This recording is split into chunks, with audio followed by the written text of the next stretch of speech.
இது மகிமை நேரம்.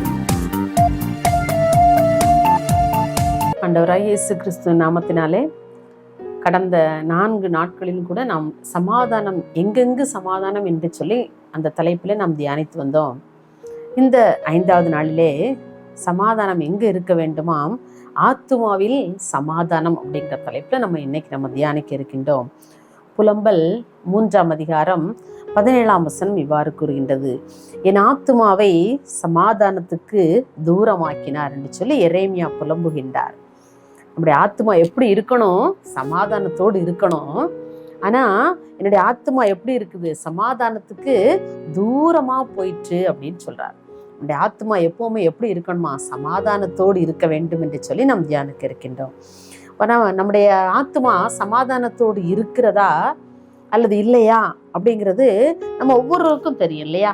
நம்முடைய ஆத்துமாவுக்கு அது நல்லா தெரியும். நான் இன்னைக்கு சமாதானத்தோடு இருக்கிறேனா, அந்த சமாதானம் நம்முடைய உள்ளத்துல இருக்குன்னு சொன்னா நம்முடைய முகத்திலும் அது தெரியும். பாருங்க, தமிழ்ல ஒரு பழமொழி சொல்லுவாங்க, அகத்தின் அழகு முகத்தில் தெரியும் அப்படின்னு சொல்லி. Face is the index of the mind அப்படின்னு சொல்லுவாங்க ஆங்கிலத்துல. அப்போ நம்முடைய உள்ளத்துக்குள் என்ன இருக்கிறதோ அதே தான் நம்முடைய முகத்துல என்ன செய்யும்? தெரியும். அப்படின்னா உள்ளத்துல சமாதானம் உள்ளவர்களாக நான் இருந்தோன்னு சொன்னா நம்முடைய முகத்திலும் கூட ஒரு புன்னகை அப்படியே இருக்கும். உள்ளே அப்படி இல்லை, அப்படியே இறுக்கமான ஒரு மனதோடு, சமாதானம் இல்லாத ஒரு குழப்பமான ஒரு சூழ்நிலையில் நம்முடைய ஆத்துமா இருக்குமானால் நம்முடைய முகத்தை பார்த்த உடனே சொல்லிடுவாங்க, ஏதோ ஒரு பிரச்சனையில் நீ மாட்டி இருக்கியோ, இல்லை ஏதோ ஒரு பிரச்சனை உனக்கு இருக்குதா, ஏதோ ஒரு கஷ்டம் இருக்கா, நீ ஏதோ ஒரு குழப்பத்துல இருக்கிற அப்படின்னு சொல்லி நம்ம ஃபேஸை பார்த்து என்ன செய்வாங்க, நிறைய பேர் கேட்டுருவாங்க. பாருங்க, அப்போ நம்முடைய ஆத்துமாவில் கண்டிப்பா என்ன இருக்கணும்? சமாதானம் இருக்க வேண்டும். ஆத்துமாவில் சமாதானம் இல்லைன்னு சொன்னா நம்ம இந்த உலகத்துல நிம்மதியாக என்ன செய்ய முடியாது? வாழ முடியாது.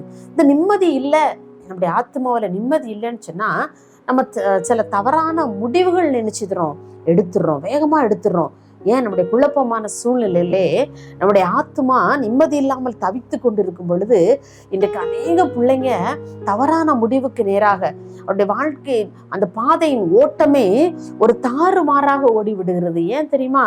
அவருடைய உள்ளத்துல இந்த சமாதானம் இல்லை, அவருடைய ஆத்துமாவிலே இந்த சமாதானம் இல்லை. அவர்கள் ஆத்துமாவில் இந்த சமாதானம் இருந்திருக்கும் என்று சொன்னால் அவர்கள் நிச்சயமாக தவறான முடிவுகளை எடுக்க மாட்டாங்க.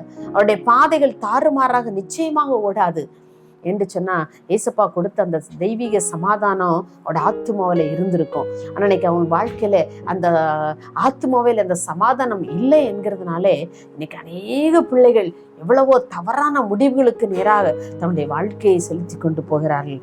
பாருங்க, 2 ராஜாக்கள் 4ஆம் அதிகாரத்திலே ஒரு அம்மாவை குறித்து நம்ம வாசிக்கிறோம். அவருடைய பேர் கொடுக்கப்படவில்லை, ஆனால் அந்த சூனேமியாள் அப்படின்னு சொல்றாங்க. ஏன்னா அந்த இடத்தினுடைய பேர் சூனேம், அதனால அந்த சூனேம்ல வாழக்கூடிய அந்த மனுஷிக்கு பேரு சூனேமியாள் அப்படின்னு சொல்றாங்க.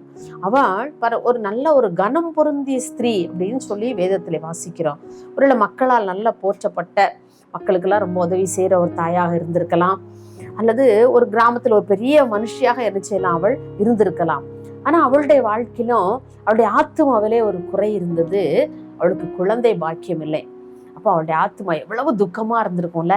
தன்னுடைய வாழ்க்கையில தன்னை எவ்வளவு மற்றவர்களுக்கு ஒரு பெரிய கனம் பொருந்திய ஸ்திரீயாக இந்த கிராமத்துல, ஒருவேளை அவள் வாழ்ந்த பகுதியில ஒரு பெரிய மனுஷியாக இருந்திருக்கலாம். ஆனா என் வாழ்க்கையில எனக்குன்னு ஒரு குழந்தை இல்லையே அப்படிங்கிற ஒரு ஆத்துமாவில துக்கம் அவளுக்குள் என்ன செய்திருக்கும்? நிச்சயமா இருந்திருக்கும். ஒரு சமாதானம் இல்லாத ஒரு வாழ்க்கையை வாழ்ந்திருப்பாள். இன்னைக்கு கூட அநேக குழந்தை செல்வத்துக்காக இடத்துல அநேக ஜெபிக்க கேட்பாங்க. அப்ப நான் ஆண்டவரிடத்துல கேட்பேன், ஆண்டவரே அவங்களுடைய உள்ளத்துல முதல்ல சமாதானத்தை கொடுங்க, அவங்களுக்கு அவங்களுடைய கர்ப்பத்துல ஒரு கருவை நீங்க உருவாக்க உம்மாலே முடியும். ஏன்னா அவர் இல்லாதவைகளை இருக்கிறவைகளை போல அழைக்கிற தேவன். அன்றைக்கு சூனேமியாளுக்கு கர்த்தர் அற்புதம் செய்ததை போல இதை கேட்டுக்கொண்டிருக்கிற குழந்தை பாக்கியத்திற்காக கதறிக்கொண்டிருக்கிற உங்களுடைய ஒவ்வொருவருடைய வாழ்க்கையிலும் கர்த்தர் அந்த அற்புதத்தை செய்ய முடியும் என்று சொல்லி நீங்கள் விசுவாசித்தீர்களானால் சூனேமியாளுக்கு செய்த அதே அற்புதம் உங்களுடைய வாழ்க்கையில நடக்கும் என்று சொல்கிற ஆண்டவர் கர்த்தர் உங்களுக்கு பேசுகிறார். ஆம், எனக்கு அன்பானவர்களே, இந்த சூனேமியாளுக்கும் அவருடைய ஆத்துமாவிலே அதிகமாக துக்கம் இருந்தது. ஐயோ, எனக்கு ஒரு குழந்தை இல்லை என்று சொல்லி. அதே சமயத்துல அவள் ஒரு தேவ மனுஷனை நன்கு உபசரிக்கிற ஒரு மனுஷியாக இருந்தாள். அந்த எலிசா தீர்க்கதரிசி எப்பெல்லாம் அவங்க ஊருக்கு சூனேமுக்கு வருவாரோ அப்போ எல்லாம் அவங்க வீட்டில தான் தங்குறது வழக்கம். உள்ள நல்லா சாப்பாடு செஞ்சு கொடுத்துருக்கலாம், தங்குறதுக்கு அழகான அவங்க வீட்டுல மாடியில ஒரு மெத்தை போட்டு ஒரு கட்டில் போட்டு எல்லாம் அவருக்கு ரெடி பண்ணி நினைச்சிருக்கான். அந்த ஊழியக்காரனை அதிகமாக நேசித்ததுனாலே அவருக்கு எல்லா வசதிகளையும் அவள் செய்து கொடுத்தாள். ஆனால் அவளுடைய ஆத்துமா சமாதானமின்றி தவித்து கொண்டிருக்கிறது. அது யாருக்குமே தெரியல, யாருமே அறியவே இல்லை. அப்படி இருக்கும்போது ஒரு நாள் அந்த எலிசா தீர்க்கதரிசி அவளை அழைத்து சொல்கிறார், குறிப்பிட்ட காலத்திலே உனக்கு ஒரு அழகான மகன் பிறப்பான் என்று சொல்லி. அப்போ இவளுக்கு ரொம்ப கஷ்டமா இருந்துக்கு. ஒருவேளை இவ்வளவு காலம் ஆச்சு எனக்கு குழந்தை இல்லை, திடீர்னு இந்த தீர்க்கதரிசி எலிசா தீர்க்கதரிசி வந்து உங்களுக்கு குழந்தை பிறக்கும்னு சொல்றாரே அப்படின்னு சொல்லி நினைச்சிருக்கலாம். ஆனா அவர் சொன்ன காலத்துல அவளுக்கு அழகான ஒரு ஆண் குழந்தையும் பிறந்தது. நன்றாக வளர்ந்து கொண்டிருக்கிறான் அந்த மகன். ஒரு குறிப்பிட்ட வயது ஆகும்போது தன்னுடைய தகப்பனாரோடு கூட அந்த வயல்வெளிக்கு செல்லுகிறான். பாருங்க, அங்க செல்லும் போது அவன் லேசா அவன் சொன்னானா, என் தலைலாம் வலிக்குதப்பா அப்படின்னு சொல்லியிருக்கிறான். தலைவலின்னு சொன்ன உடனே அப்பா என்ன செய்யிருப்பார், ரொம்ப காலம் கழிச்சு பிறந்த குழந்தை இல்லையா, உடனே நினைச்சிருக்காரு வேலைக்காரன் அவன் வீட்டுல கொண்டு விடு, அவனுக்கு தலைவலிக்குதான் அப்படின்னு சொன்னோன்னு வேலைக்காரன் கூட்டி கொண்டு வீட்டுல விட்டுட்டாங்க. அவன் அப்படியே அம்மாட்டு மடியிலே படுத்திருந்தானா. அம்மா மடியிலே படுத்திருந்து தலைவலின்னு சொல்லி கத்திக்கிட்டே இருந்தானா. கொஞ்ச நேரத்துல அம்மா மடியிலே என்ன செய்யிட்டான், மரித்து போய்விட்டான். அப்போ அவளுடைய ஆத்மாவில எவ்வளவு பெரிய ஒரு துக்கம். அப்போ நினைச்சிருப்பான், நான் இந்த தீர்க்கதரிசிட்ட கேட்டேனா எனக்கு குழந்தை வேணும்னு சொல்லி. அவரா சொல்லி இப்போ இன்னைக்கு பாருங்க, உனக்கு கடவுளுடைய கிருபையெல்லாம் ஒரு குழந்தை கிடைச்சிது. ஆனா இன்னைக்கு இந்த குழந்தை மரித்து போனானே, நான் யாரிடத்துல போய் சொல்ல முடியும்? அப்போ அவளுடைய ஆத்மா எவ்வளவு துக்கத்துல இருந்திருக்கும். அந்த குழந்தையை நினைத்து, இத்தனையோ ஆண்டுகளுக்கு பிறகு எனக்கு அழகான ஒரு ஆண் குழந்தையை கொடுத்தீங்க, இப்ப அந்த குழந்தை மரித்து போனதே என்று சொல்லி அவள் எவ்வளவு வேதனைப்பட்டிருப்பா. அவளுடைய ஆத்மா எவ்வளவு துக்கத்துல இருந்திருக்கும் இல்லையா? இன்றைக்கு இதே போல துக்கங்கள் உங்களுடைய வாழ்க்கையிலே, ஆத்மாவிலே துக்கங்கள் பெருகி கொண்டிருந்தாலும் கூட நம்ம இயேசுவண்டை வரும் பொழுது நிச்சயமாக ஆண்டவர் நம்ம எல்லா துக்கங்களையும் மாற்றி எல்லா சமாதான குறைச்சலையும் எடுத்து போட்டு சமாதானம் உள்ள ஒரு வாழ்க்கையை உங்களுக்கு தர ஆண்டவர் வல்லமை உள்ளவரா இருக்கிறார்.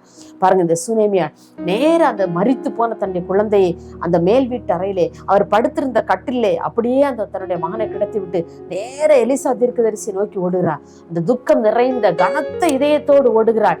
அங்க போன உடனே அந்த எலிசா தீர்க்கதரிசிக்கு என்ன செய்யன்னு தெரியல, ஓடி வந்து அவ காலை பிடிச்சுக்கிறார்.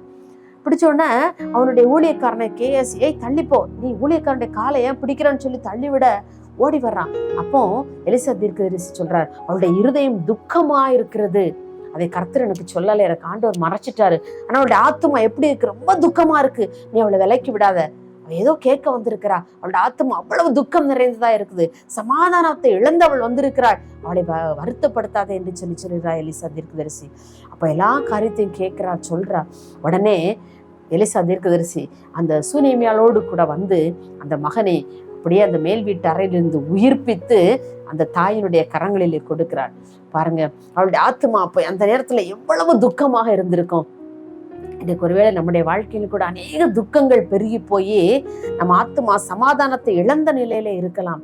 அன்பானவர்களே, நம்ம எப்படி அந்த சூனேமியால் அன்றைக்கு அந்த எலிசா தீர்க்கதரிசியை நாடி ஓடினாலோ அதே போல நம்முடைய துக்கங்கள் எல்லாம் மறைய, நம்முடைய ஆத்மாவில் நிறைந்திருக்கின்ற சமாதான குறைச்சல்கள் எல்லாம் நீங்கி போக நாம் இயேசுவண்டை ஓடி வருவோம். ஏன்னா அவர் தான் சமாதான காரணர், அவர் தான் நமக்கு சமாதானத்தை கொடுக்கிறவர். ஆகவே நம்ம அவர் பாதத்தண்டைக்கு ஓடி வந்து எல்லா ஆத்மாவில் இருக்கின்ற எல்லா துக்கங்களையும் எல்லா சமாதானமற்ற காரியங்களையும் அவருடைய சமூகத்திலே கொடுப்போம். நம்மை அவர் சமாதானம் உள்ளவர்களாக மாற்றுவார். நம்முடைய ஆத்மா துக்கமா இருந்தாலும் கூட அந்த துக்கங்கள் எல்லாம் அவர் நீக்கி போட அவர் வல்லமை உள்ளவராக இருக்கின்றார். பாருங்க, எரேமியா கூட அர்த்தம் சொல்றார், என் ஆத்மாவை சமாதானத்துக்கு தூரமாக்கினார். எரேமியானுடைய ஆத்மா கூட சமாதானத்துக்கு தூரமா இருந்ததான், ஆனா ஆண்டவர் அதை சமீபமாக அவருக்கு மாற்றி கொடுக்கின்றார். எனக்கு அன்பானவர்களே, நம்முடைய ஆத்துமா சமாதானம் உள்ளதாய் வாழ நாம் அவரண்டை ஓடி வருவோம். இன்றைக்கு சூனேமியாளு பெற்றுக்கொண்ட அந்த சமாதானம் இன்றைக்கு நம்முடைய வாழ்க்கையிலும் கூட அந்த சமாதானத்தை பெற்றுக்கொண்டு நாம் அவருக்குள்ளாக வாழ ஆண்டவர் நம்மை அழைக்கின்றார். அன்றைக்கு சூனேமியாள் அந்த மகனை பார்த்த பொழுது அவளுடைய ஆத்மா எவ்வளவு கம்பீரமா இருந்திருக்கும் இல்லையா, எவ்வளவு மகிழ்ச்சியோடு இருந்திருக்கும். அப்படிப்பட்ட ஒரு சமாதானம் இன்றைக்கு நம்முடைய உள்ளத்திலும் வருவதற்கு நாம் ஆண்டவருடைய ஓடி வருவோம். மகா இரக்கமும் கிருபை நிறைந்த அன்புலே சாமி, இந்த அருமையான நல்ல 5ஆம் நாளின் காலை வேளைக்காக உமக்கு நான் நன்றி செலுத்துகிறோப்பா. இந்த 5ஆம் நாளிலும் கூட நாங்கள் சமாதான குறைச்சலை, என்னுடைய ஆத்மாவில் உள்ள சமாதான குறைச்சலை பற்றி தியானித்தோமப்பா. என்னுடைய ஆத்மா துக்கமுகமா இராதபடி, என்னுடைய ஆத்மா துக்கத்திலே அமிழ்ந்து போய்விடாதபடி நீர் அதை தூக்கி எடுத்து சமாதானம் உள்ள ஒரு வாழ்க்கை வாழ பிள்ளைகள் ஒவ்வொருவரும் எடுத்து பலப்படுத்தும்படியா ஜெபிக்கிறோம். அநேகருக்கு ஆண்டவரே ஆத்மாவிலே துக்கம் நிறைந்தவர்களாய் ஆண்டவர் இந்த நிகழ்ச்சி ஒருவேளை கேட்டுக்கொண்டிருக்கலாம். சாமி, நீங்க தாமே அவருடைய ஆத்மாவில் நிறைந்திருக்கிற எல்லா துக்கங்கள், துயரங்கள் எல்லாவற்றையும் துடைத்து அவருடைய ஆத்மா ஆண்டவரை சமாதானத்துக்குரிய ஆத்மாவாக அவர்களை மாற்றி ஆண்டவரை அவர்களை வழிநடத்தும்படியா ஜெபிக்கிறோம். நம்முடைய கரத்திலே தாழ்த்தி தருகிறோம். இயேசுவின் நாமத்தில் பிதாவே, ஆமென்.